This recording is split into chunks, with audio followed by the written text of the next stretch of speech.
Well, here's a story you're not going to see anywhere else. A nonprofit group backed by George Soros, which heavily endorses mass immigration, is under scrutiny from a trio of congressional Republicans. They allege that the immigration advocacy group Alianza Americas illegally used $8.5 million of your tax dollars under the guise of federal grants from two Department of Health and Human Services agencies.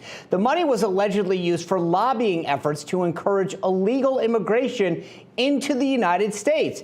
Now, a portion of the letter to the Department of Health and Human Services Inspector General reads this: despite statutory and regulatory restrictions on lobbying for recipients of federal funding from all federal agency, forms submitted to the IRS by Alianza Americas appear to show activity in direct violation of the law and federal regulations.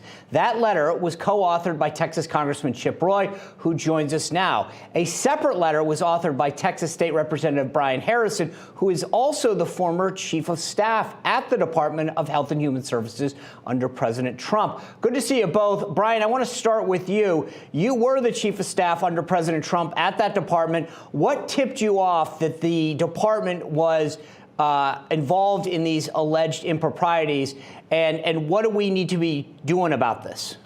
Well, as the former chief of staff of the Department of Health and Human Services, which oversees the CDC, which is one of the two organizations that gave the grant, CDC and HRSA, both part of HHS. This organization made news earlier, started getting in headlines. They sued Governor DeSantis for flying those illegal immigrants to Martha's Vineyard. So there were started to be some headlines. And then even though I have left the department, I do continue to closely monitor it. And so I got very concerned. And upon looking into this just a little bit, I realized that this organization is probably breaking federal law, and also the CDC and the HRSA. Some unelected bureaucrats might well be breaking federal law by potentially knowingly giving a grant to an organization that is engaged in political advocacy and lobbying organizations. I mean, Sean, we're supposed to be a nation of laws and of borders, and it's bad enough that the Biden administration is forcing their disastrous open border policies on us, but it's potential, at least in this case, they might be willing to break federal law and weaponize taxpayer money against the taxpayers in pursuit of this disastrous policy. Congressman Roy, you know, I guess in a sad way, it's no surprise, considering all the money that George Soros spends, that he's getting some kind of kickback, if you will, or that his groups are from the Department of HHS. But where's the line between them taking care of him and sort of potentially facing criminality or breaking the law?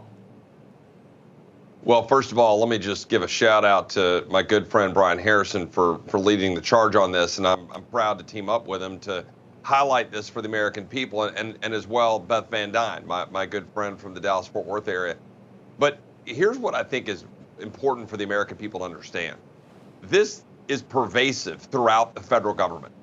We are funding the very tyranny that is being used against the American people on a daily basis. We are funding the organizations that are then engaging in promoting open borders, funding the non-governmental organizations that are actually facilitating the flow of human beings across our border and empowering cartels and empowering China against our national interests.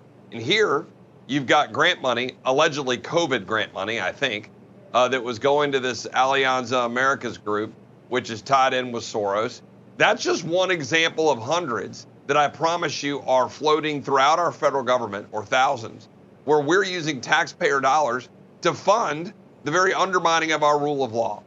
And so I credit to Brian for highlighting this, but this is something we've got as Republicans. We need to get busy stripping this budget down and stripping out federal funds going to these groups that are attacking them. Right. So, Representative Harrison, I want to ask you a twofold question. One, have you gotten or do you expect to get any response? Number two, the cynical viewer might say, hey, you guys probably took care of your buddies during the Trump administration. They're just taking care of their buddies. So under your watch, was this the case? Let me tell you, I can assure you, had I received, or had my department received a letter like this, I would have immediately handed it to our general counsel and our inspector general and demanded an appropriate investigation take place. And I want to just say one more point here, because I appreciate Congressman Roy and Congressman Beth Van Dyne jumping in to demand an investigation, because the American people deserve to know what's happening with their taxpayer dollars. But I'm telling you, Sean, My constituents, Congressman Roy, Congressman Beth Van Dyne's constituents are suffering right now. Under the Biden economy, they are struggling to put gas in the tank. They're struggling to put food on the table.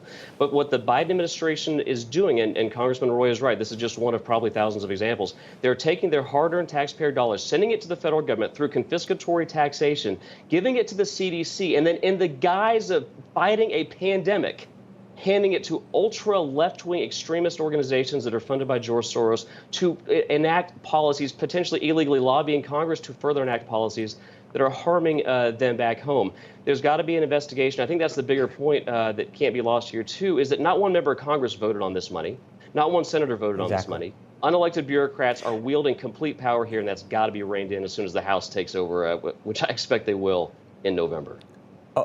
Oh, yeah. Congressman Roy, while I've got you, I got to say, you are leading the charge on numerous fronts. And since I've got you here, I got to ask you about this because I couldn't believe this tweet you sent out the other day, commending you for your efforts again. You are leading a charge backed by about 40 other Republicans to get the Pentagon to rescind its policy of using taxpayer money to fund military members who seek out-of-state abortions. The defense secretary came out and announced this. You're leading the charge. I mean, I feel like the taxpayers are definitely getting their money's worth for Congressman Roy's salary here because you are fighting on several fronts. Where are we on this effort?